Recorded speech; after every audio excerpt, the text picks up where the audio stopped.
When was the last time you saw someone you were keen to greet? Just yesterday, I was sitting at a volleyball match, and across the other side of the court, I saw other spectators from our team, including an old friend of mine. And so what did I do? I waved. G'day! They didn't see me, but I waved anyway. I was glad to see them. I wanted to acknowledge our relationship. I waved like this. But I have waved more enthusiastically than that in the past. I remember as a kid greeting my auntie at the airport, back in the days when air flights were so special that the whole family had spent half a day to go out to the airport to greet people as they came in. And I remember waving her really vigorously, like, "G'day, how are you?" as she came off the airplane. And for someone who we're particularly delighted to meet, you might even suddenly wave both arms, "G'day!" Or even whole arms, "Hello, good to see you."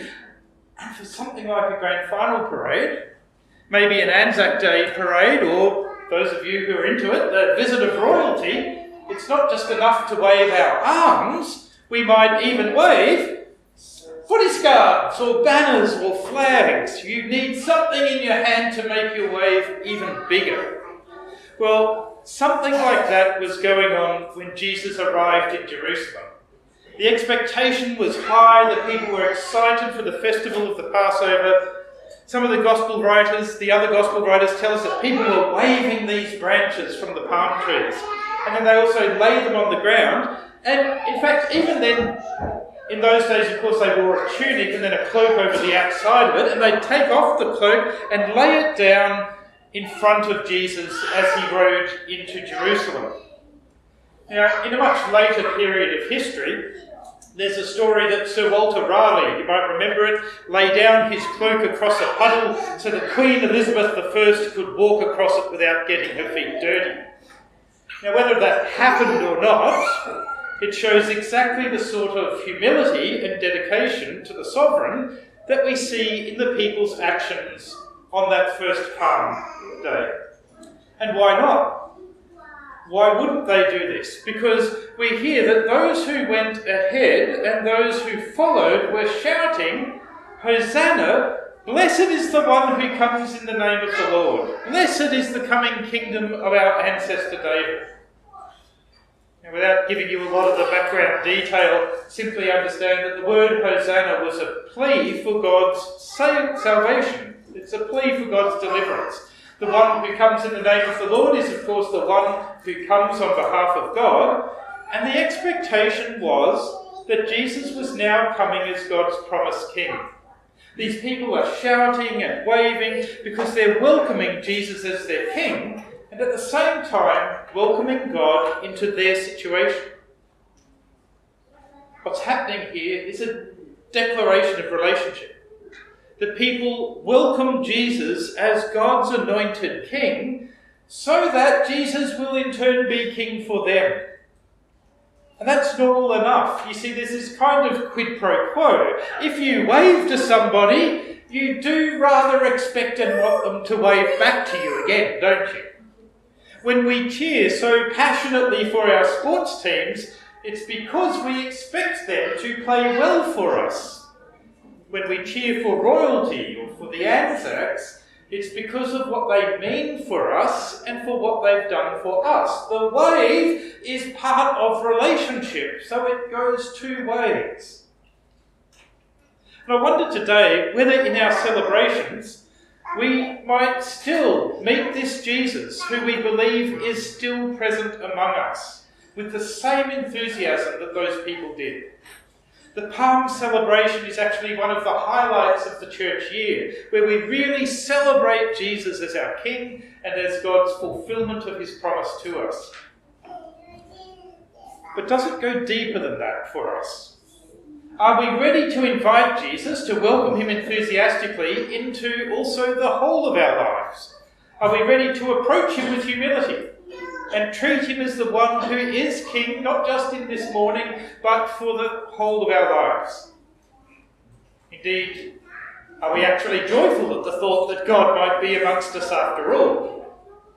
You see, one of the great ironies of history is that, as we're about to discover in the rest of Holy Week on Good Friday and Easter, we discover that it didn't take long for the crowds who cheered Jesus so enthusiastically to change their minds.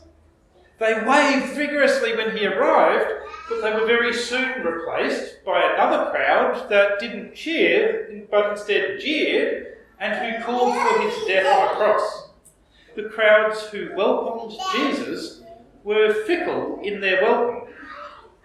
Are we sometimes like that?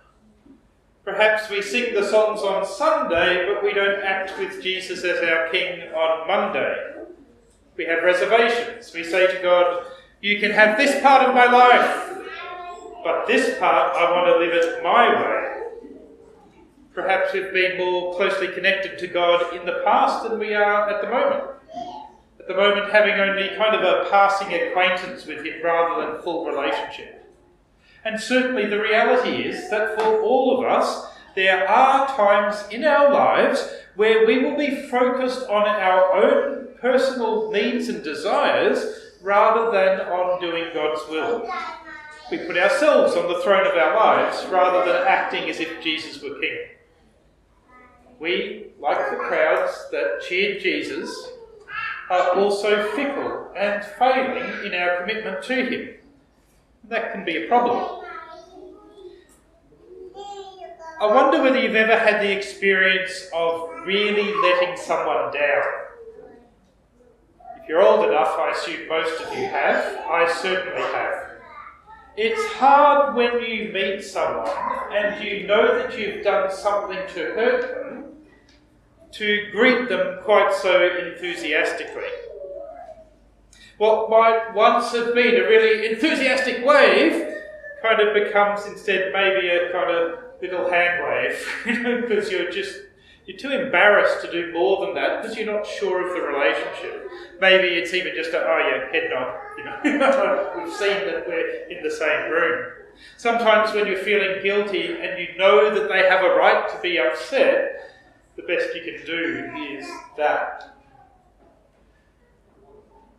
But this is where we strike what is in fact the real good news that we celebrate this Palm Sunday. You see, the good news of Palm Sunday is not that the people welcomed the chosen king into their city. The good news of Palm Sunday is not the people's welcome, but the fact that actually God's chosen king was coming into the city.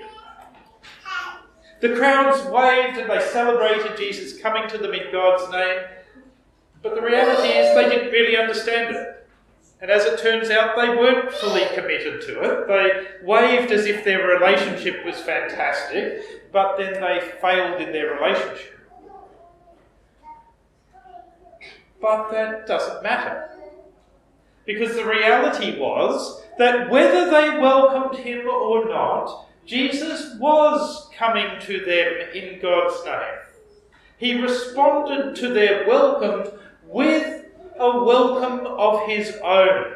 He responded to that welcome with a relationship, and he did not fail in that relationship.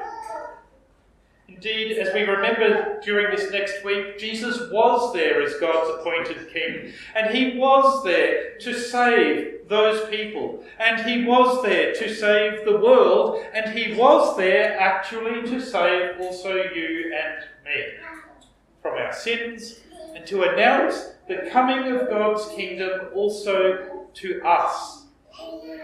And Jesus stuck to that commitment even though it cost him his life.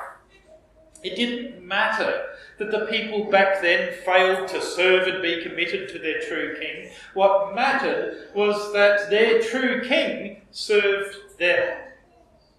Jesus stuck with his mission, even though the only crown he was going to ever wear was the crown of thorns. The only robe that he ever wore was the robe of mockery, the royal robe of mockery that they put on him, and he wasn't enthroned on a throne, he was actually enthroned on the cross, which killed him. Of course, it's great when we welcome Jesus as King. And let me encourage you to do that, because it's actually for our good. Because when we recognise his kingship, when we recognise what he's done for us, then we can experience great joy in life. But when we forget it, it doesn't change the fact that Jesus came for us. Years ago, it's a painful story. Years ago, I remember visiting a friend who, in the past, I had definitely done wrong by. And as I visited them some years later, I came to the house with a sense of trepidation. I came with shame in my heart. And I wondered how cool their greeting was going to be. I guess kind of what I expected was that, we might get together for an hour or so and we'd kind of be civil, which would be great because there were other friends involved as well. We'd be civil, but not much more than that.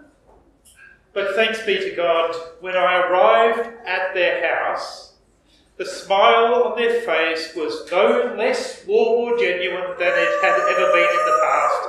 The handshake that they offered was genuinely welcoming. Yes, I had failed, but I had also been forgiven. And where my commitment as a friend had been weak, their commitment had been strong. The great joy of Palm Sunday is that that's the kind of relationship that Jesus offers to each one of us. Jesus truly did come as God's King for you. He was absolutely committed to his mission. He's absolutely committed to each one of us right now. At times we welcome him, we give him his due as King, and at times we're not so sure, we ignore what he wants for our lives. But Jesus is nevertheless always our friend, always our King, always on our side. So whether today you're waving enthusiastically, I do invite you to do that because there's great joy in it, or whether today you're feeling kind of more like you can only give Jesus kind of half a hand wave, it doesn't matter. Because whatever your welcome for him is, his welcome for you is full. He is enthusiastically welcoming you today. And if he is waving energetically like that, then surely that's even more reason to praise, to welcome him in return. Amen.